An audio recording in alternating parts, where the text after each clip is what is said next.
El libro de Hechos es la segunda parte de una obra unificada de dos partes. El Evangelio de Lucas y este libro Hechos de los Apóstoles, los cuales fueron escritos por el mismo autor, quien estaba viajando con el apóstol Pablo. Y esto nos queda claro desde el primer versículo, que dice lo siguiente en Hechos 1:1. El primer relato que escribí, Teófilo, trató de todo lo que Jesús comenzó a hacer y a enseñar. Con esto, Lucas nos da una pista de lo que trata todo el libro de Hechos. Y en la primera parte, o el volumen 1, fue acerca de lo que Jesús hizo y enseñó, lo que es el Evangelio de Lucas. Pero este segundo volumen es acerca de lo que Jesús continuó haciendo y enseñando a través del Espíritu Santo en la iglesia. Es por eso que en el libro de Hechos vemos a Jesús actuando, ya sea directamente o por medio del Espíritu Santo en la iglesia. Entonces, el propósito del libro de Hechos es mostrar cómo la iglesia testificó de Cristo predicando el Evangelio desde sus principios en Jerusalén hasta esparcirse por el mundo romano. El propósito de Lucas al escribir Hechos es convencer a Teófilo que nada ni nadie puede impedir la marcha victoriosa del Evangelio de Cristo. Y es por eso que Lucas, dentro de todo el libro de Hechos, da varios informes de progreso de la proclamación del Evangelio.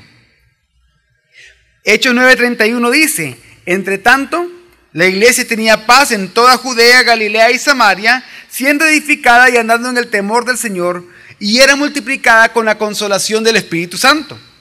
Hechos 12:24 dice: pero la palabra de Dios crecía y era multiplicada. Hechos 16:5 dice: así pues las iglesias eran fortalecidas en la fe y crecían en número cada día. El versículo 20 del capítulo 19 de Hechos dice: así crecía con poder la palabra del Señor y prevalecía. Y Hechos 28:31, el último versículo de todo este libro, dice lo siguiente, hablando del apóstol Pablo ya en Roma: proclamando el reino de Dios y enseñando lo concerniente al Señor Jesús el Mesías, con toda libertad y sin impedimento. Todos estos versículos que acabamos de leer, estos 5 versículos, están en consonancia con Hechos 1:8, el cual vamos a leer más adelante. ¿Qué vamos a aprender en esta predicación? En esta predicación aprenderemos de los 2 primeros capítulos del libro de Hechos de los Apóstoles, los cuales nos enseñan lo siguiente. Estos primeros 2 capítulos de Hechos nos enseñan que la promesa de Jesús a sus discípulos se cumple.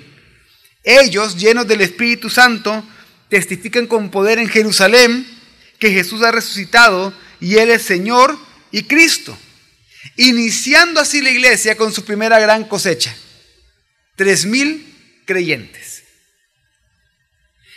Y es que vemos cómo la iglesia llegaron a ser testigos con poder del Espíritu Santo. Ya Lucas en su Evangelio había escrito que Jesús afirmó que Él estaba restaurando el reino de Dios sobre el mundo, comenzando con Israel, y que Él fue coronado como rey cuando dio su vida en la cruz y resucitó venciendo la muerte. En Hechos, Lucas comienza narrando que luego de resucitar, Jesús pasó 40 días con sus discípulos enseñándoles acerca del reino de Dios. Pero también Jesús les dijo que ellos debían de quedarse en Jerusalén, debían de permanecer en Jerusalén para esperar la promesa del Padre, el Espíritu Santo. Y Jesús les dice lo siguiente, que cuando esto suceda, dice Hechos 1:8, recibiréis poder cuando el Espíritu Santo venga sobre vosotros, y me seréis testigos en Jerusalén, en toda Judea y Samaria y hasta los confines de la tierra. Y después de decirle esto, Jesús subió al cielo exaltado como Rey de todas las cosas, prometiendo que Él volvería. Es a partir de este primer capítulo, de este primer gran capítulo de apertura, que los temas principales y el diseño del libro de Hechos fluyen para que Jesús, a través de los apóstoles llenos del Espíritu Santo, testifiquen el Evangelio que proclama que Jesús es Rey en Jerusalén, en Judea, Samaria y hasta los confines de la tierra. Y esos son la misma estructura que vemos, o la misma división natural que vemos en todo Hechos. Cómo Hechos va pasando de hablar de la iglesia en Jerusalén, de cómo la iglesia después por la persecución se va a Judea y Samaria, de cómo de Samaria comienza a hablar después de los viajes misioneros de Pablo a partir de Antioquía, y de cómo Pablo termina defendiendo el evangelio, defendiendo la palabra de Dios a través de distintas autoridades hasta llegar a Roma, hasta la capital del mundo conocido en aquel entonces, de donde podía él comunicarse hacia los confines de la tierra. Pero para eso se tenía que cumplir una promesa que Jesús había hecho. Y vemos esa promesa cumplida en Pentecostés. Y antes de la venida del Espíritu Santo, estaban todos los discípulos hospedados en el mismo lugar. Dice Hechos 1:14 que ellos estaban unánimes, entregados de continuo a la oración junto con las mujeres y con María, la madre de Jesús, y con los hermanos de él. ¿Qué quiere decir? Que en el mismo lugar estaban los apóstoles, las distintas mujeres que seguían a Jesús, y menciona específicamente que ahí estaba María, su madre, y que estaban los hermanos, los que al principio no habían creído en él. Pero estando allí, poco tiempo después, Pedro se levanta entre sus hermanos para recordar lo que estaba escrito en el Antiguo Testamento. Que Judas traicionaría a Jesús y que entonces alguien tenía que tomar su lugar. Y él, para hablar esto, citó distintos pasajes del Antiguo Testamento. Entonces lo que hicieron ellos es que comenzaron a orar para que Jesús fuera quien escogiera quién iba a ser testigo del evangelio junto con los otros 11 apóstoles. Y así fue como se escogió a Matías. Entonces, después de esto, el capítulo 2 da inicio. Y el capítulo 2 inicia con los discípulos esperando hasta la fiesta de Pentecostés. Habían ya pasado 50 días desde la resurrección de Jesús. Es decir, habían pasado nada más 10 días después de que Jesús ascendió al cielo. Y así llegó la fiesta de Pentecostés. Por eso Hechos 2, 1-4 dice lo siguiente. Cuando llegó el día de Pentecostés, estaban todos juntos en un mismo lugar. De repente vino del cielo un ruido como el de una ráfaga de viento impetuoso, que llenó toda la casa donde estaban sentados, y se le aparecieron lenguas como de fuego que, repartiéndose, se posaron sobre cada uno de ellos. Todos fueron llenos del Espíritu Santo y comenzaron a hablar en otras lenguas, según el Espíritu les daba habilidad para expresarse. Y aquí en este pasaje que es conocido por la gran mayoría de ustedes, aquí podemos ver la perfección del plan de Dios, haciendo que el Espíritu Santo llenara a los discípulos en este día, en Pentecostés. Pero ¿por qué digo ver la perfección del plan de Dios para que sucediera específicamente en este día, en esa fiesta? Para comprender esto mejor debemos de entender qué era Pentecostés. Y es que Pentecostés no tenía el mismo significado que tiene para nosotros hoy. Para nosotros, cuando hablamos de Pentecostés, pensamos específicamente en este hecho cuando el Espíritu Santo llenó a los apóstoles. Pero tenemos que saber que Pentecostés era una fiesta judía. Una fiesta judía que se celebraba 7 semanas, exactamente 7 semanas después de la Pascua. Por eso en hebreo se llamaba la fiesta de la Shavuot o la fiesta de las semanas.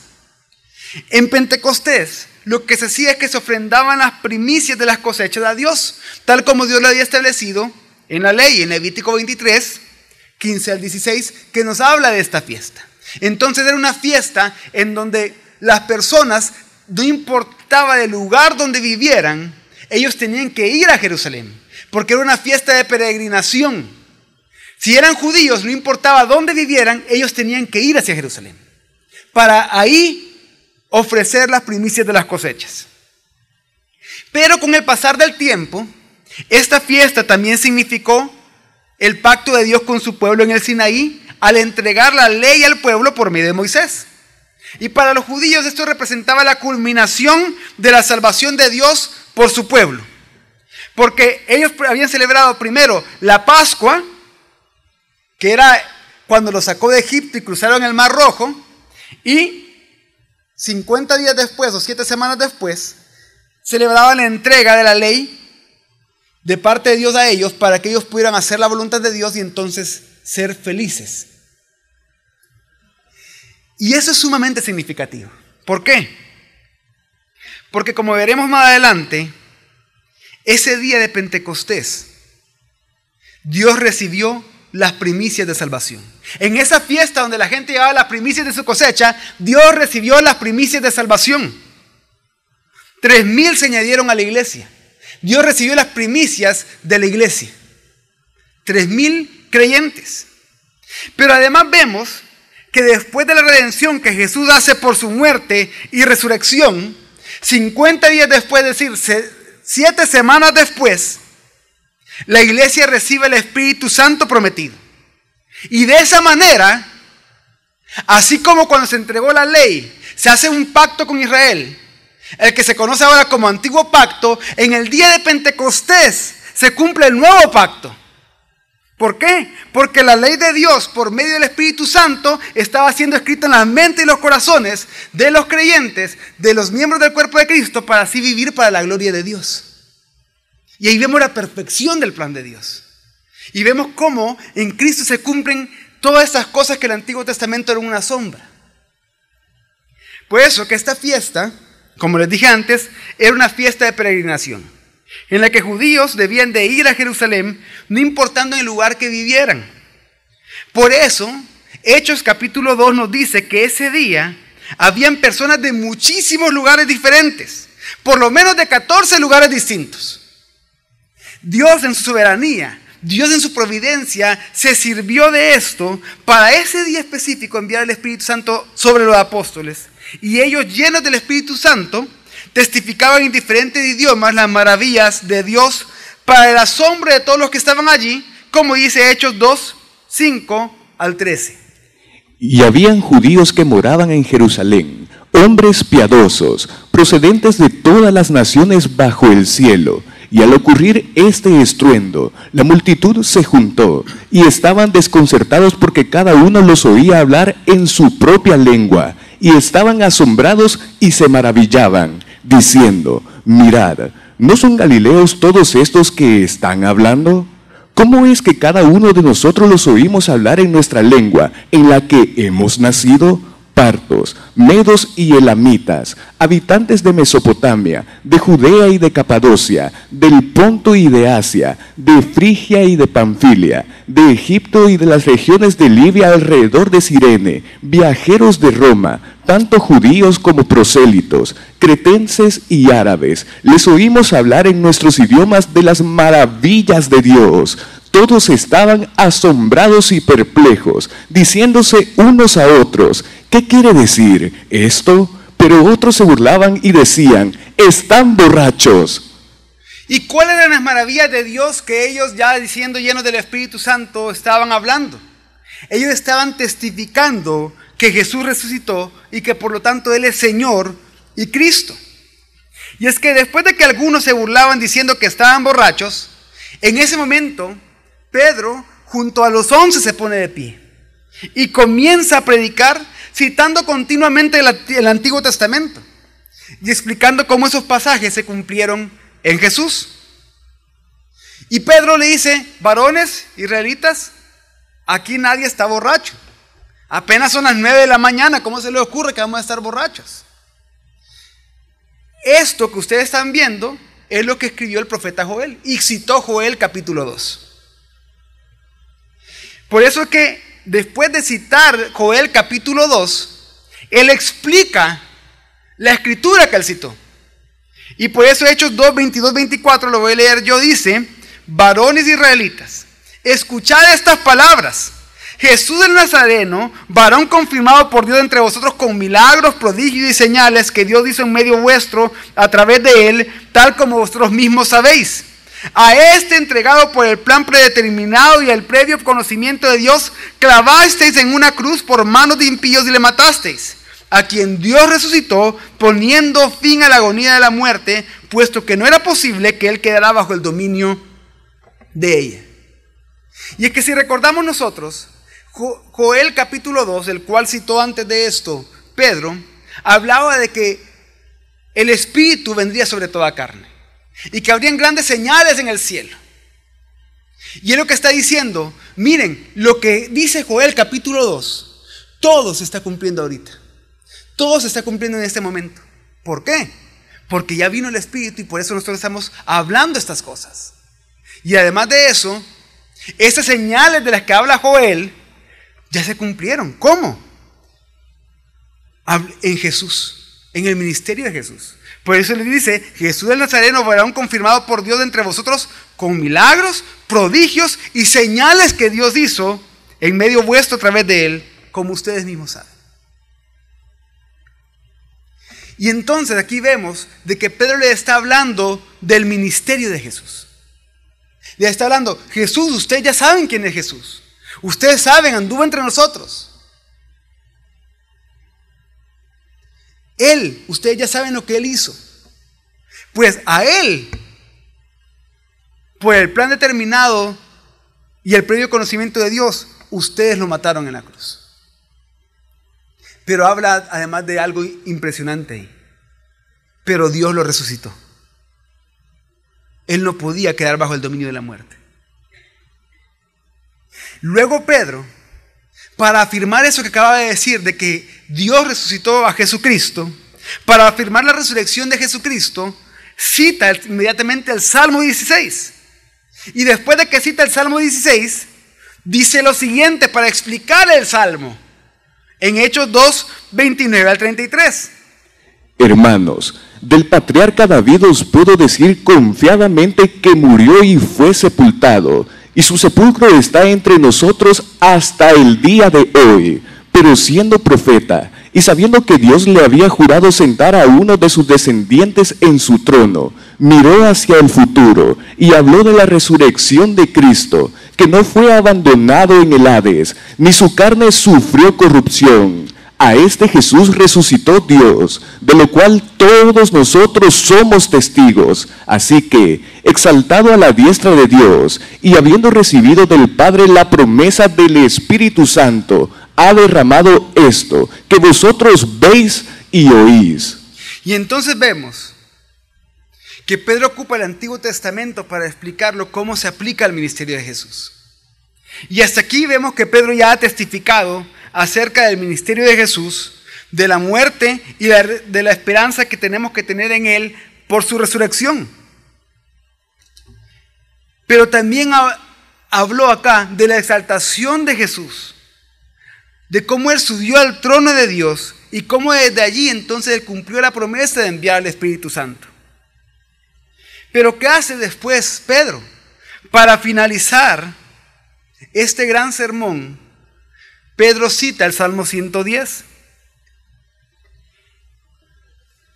que lo vemos en Hechos 34 y 35. Lo voy a leer yo, no está en las pantallas. Dice, porque no subió David a los cielos, pero él mismo dice, dijo el Señor a mi Señor, siéntate a mi diestra, hasta que ponga a tus enemigos por estrado de tus pies. Y después de citar este Salmo 110, Pedro concluye su sermón diciendo, sepa pues con certeza toda la casa de Israel, que a este Jesús a quien vosotros crucificasteis, Dios le ha hecho Señor y Cristo. Es impresionante cómo Pedro predica el Evangelio en este primer sermón. Él proclamó las obras de Jesús, proclamó la muerte, la resurrección, para testificar con poder entonces, concluyendo que Jesús es Rey, que Él es Señor, que Él es el Mesías prometido. Pero este sermón, este primer sermón, tuvo un resultado. ¿Cuál fue el primer resultado de testificar con poder el Evangelio luego de que ellos habían recibido el Espíritu Santo? ¿Cuál fue el resultado de esa primera predicación? Bueno, en primer lugar, vemos conversión ahí. Vemos conversión, vemos arrepentimiento y fe. Hechos 2, 37 al 41 dice lo siguiente. Al oír esto, compungidos de corazón, dijeron a Pedro y a los demás apóstoles, hermanos, ¿qué haremos?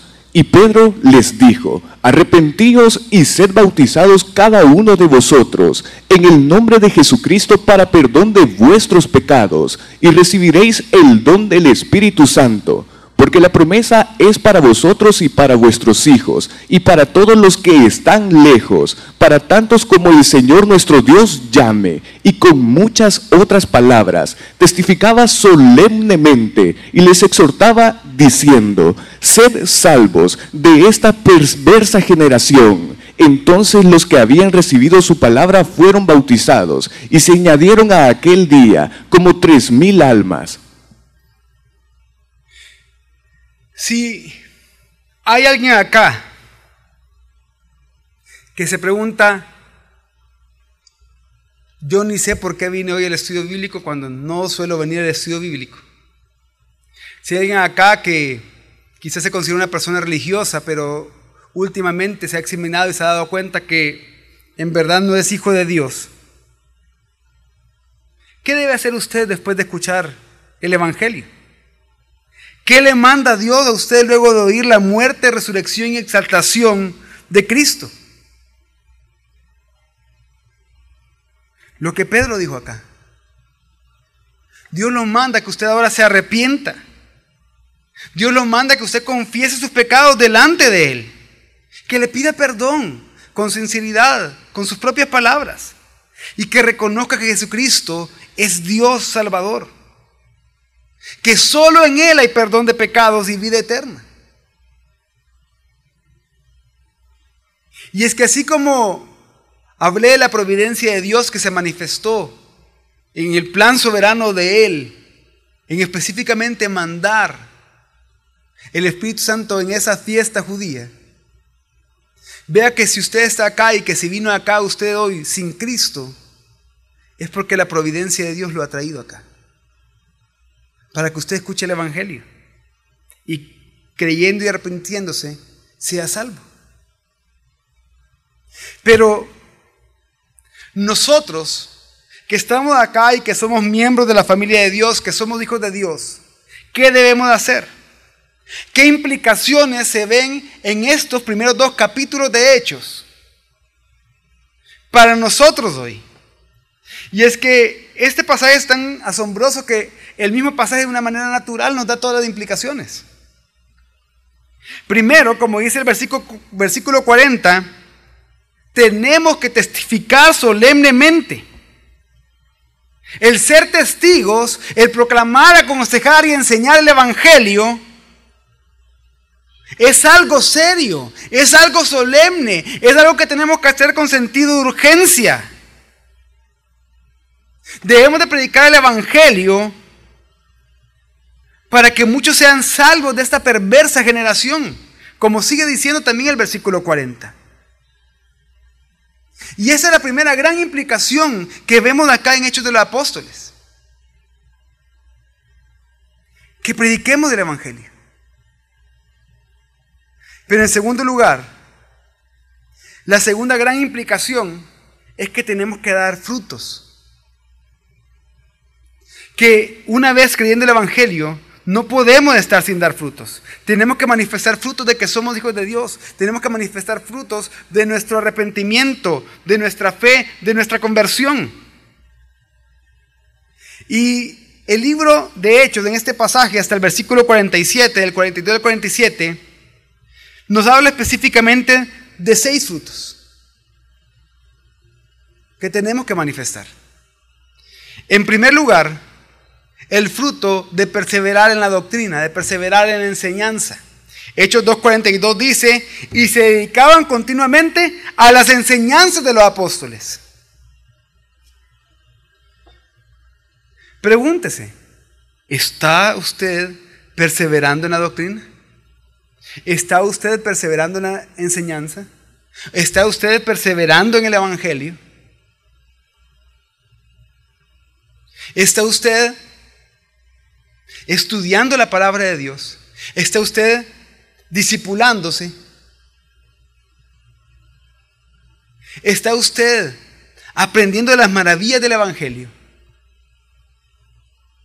Y es que no vayan a salir alguien por ahí con aquella frase que no, yo creo el Evangelio y yo predico el Evangelio y yo hablo del Evangelio, no de doctrina. Gente que dice esa frase Son personas que claramente manifiestan que no están perseverando en la doctrina, que no están perseverando en las enseñanzas. ¿Por qué? Porque si nosotros predicamos el evangelio no mutilado, sino que predicamos el evangelio completamente, nosotros vamos a ver el gran contenido doctrinal que hay ahí. Y vamos a ver lo necesario que es perseverar en la doctrina. Pero en este mismo versículo y en otro más, en Hechos 2, 42 y 46, vemos que otro fruto de esa conversión es la comunión y el compañerismo. Dice Hechos 2, 42 y 46, y se dedicaban continuamente a la comunión. Día tras día continuaban unánimes en el templo y partiendo el pan en los hogares, comían juntos con alegría y sencillez de corazón. Y aquí hay algo bien importante. Si nosotros leemos Hechos 2, 42, dice que estaban dedicados constantemente a la doctrina de los apóstoles, que hablé de eso, y a la comunión. ¿Por qué es importante eso? Porque una verdadera comunión entre hijos de Dios no se puede dar aparte de la palabra de Dios. No se puede dar aparte de la enseñanza de la palabra de Dios. ¿Qué quiere decir? Que la comunión entre hijos de Dios no es solamente que nos vamos a reunir, me voy con mis cheros del discipulado, a comprar churros a la tienda, a comprar una gaseosa y a contar chistes. No es que tenga algo de malo eso en sí mismo, pero no puedo decir que yo estoy teniendo una comunión bíblica, porque no es alrededor de la palabra. O sea, con que esto no quiere decir de que ustedes no puedan disfrutar con sus amigos y salir con sus amigos a comer, pero no solo se trata de la comunión. La comunión es en Cristo y por su Espíritu. Por lo tanto, la comunión bíblica se manifiesta en la obediencia a la voluntad de Dios que se da entre un grupo de amigos, entre un grupo discipular, entre una familia, no al tiempo que pasen juntos. Una persona puede pasar con otra 48 horas juntos sin tener comunión bíblica. ¿Por qué? Porque no están viviendo bajo principios bíblicos. Por eso es bien importante esto, que se dedicaban a la comunión. Y esa comunión, ¿cómo se manifestaba? El versículo 46 lo dice: día tras día continuaban unánimes en el templo y partiendo el pan en los hogares, comían juntos con alegría y sencillez de corazón. Esa comunión se veía en el compañerismo que ellos tenían,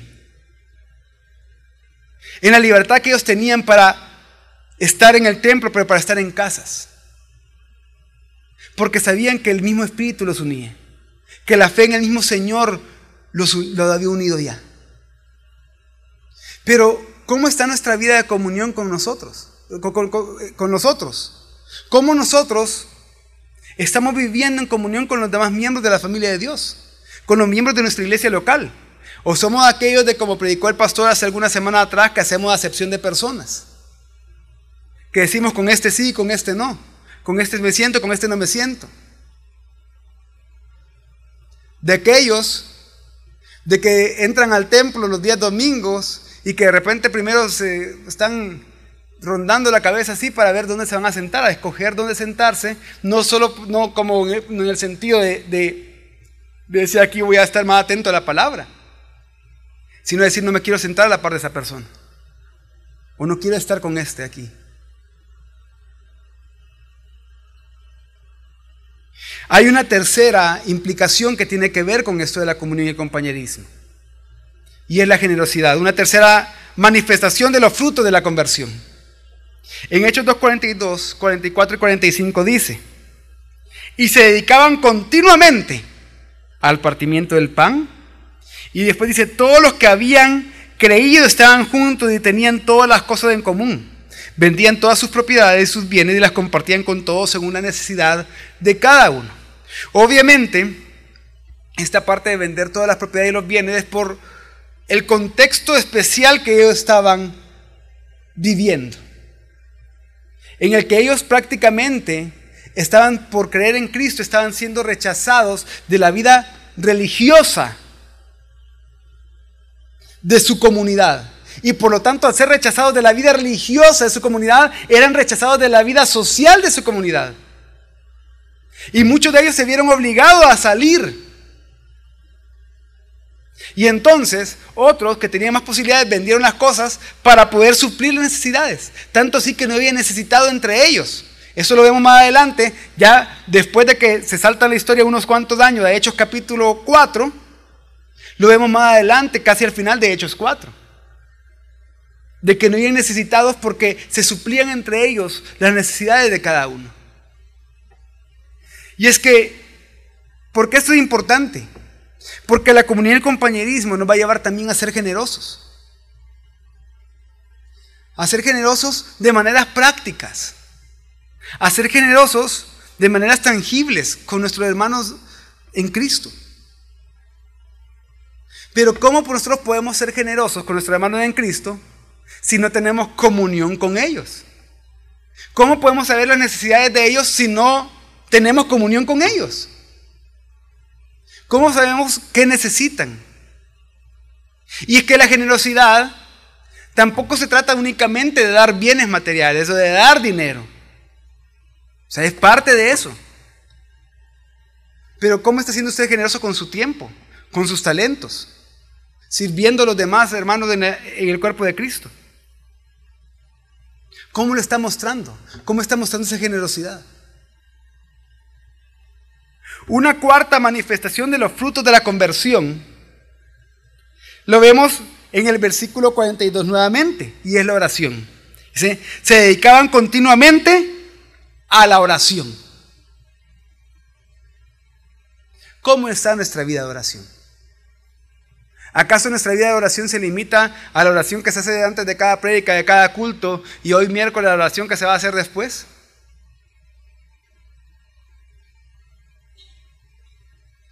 ¿Cómo está nuestra vida de oración? ¿Estamos orando realmente? ¿Estamos dedicándonos tanto individual como colectivamente a la oración? ¿Cuál es nuestra actitud cuando se ora acá en la iglesia? ¿Cuál va a ser nuestra actitud cuando oremos después? En realidad va a ser una actitud de estando conscientes que estamos orando por necesidades de personas de nuestra congregación, que seguramente muchos de ellos están aquí incluso, que puede ser que no conocemos, pero son nuestros hermanos y nos une Jesucristo en nosotros. ¿Cómo está nuestra vida de oración?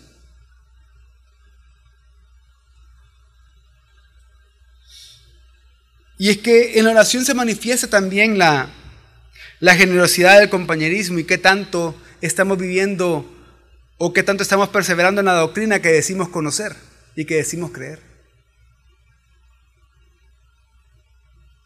Porque si usted no sabe orar, lea la palabra y ore conforme a la palabra.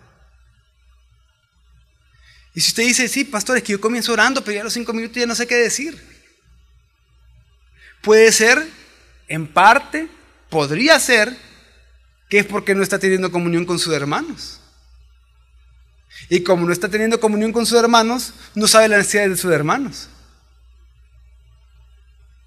Haga la prueba, pregunte las necesidades a la gente más cercana con la que usted se lleva acá en la iglesia.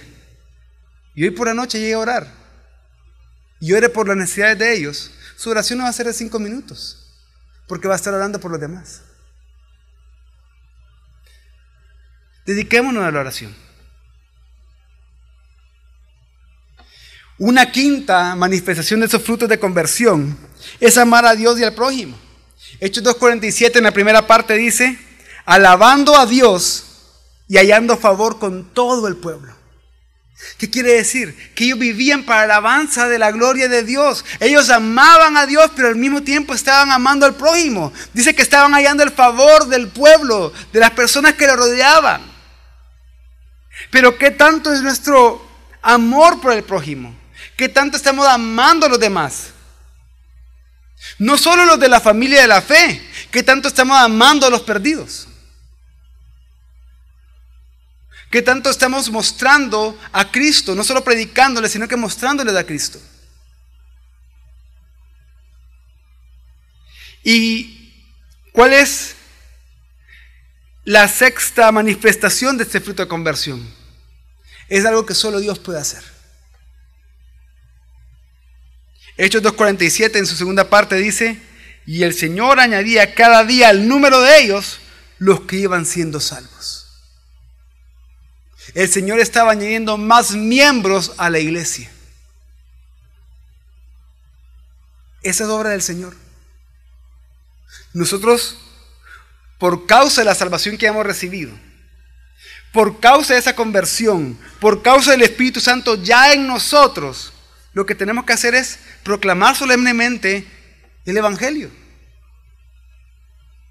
Perseverar en la doctrina, tener comunión y compañerismo, ser generosos. Tenemos que orar, tenemos que amar a Dios y al prójimo. Hagamos de eso.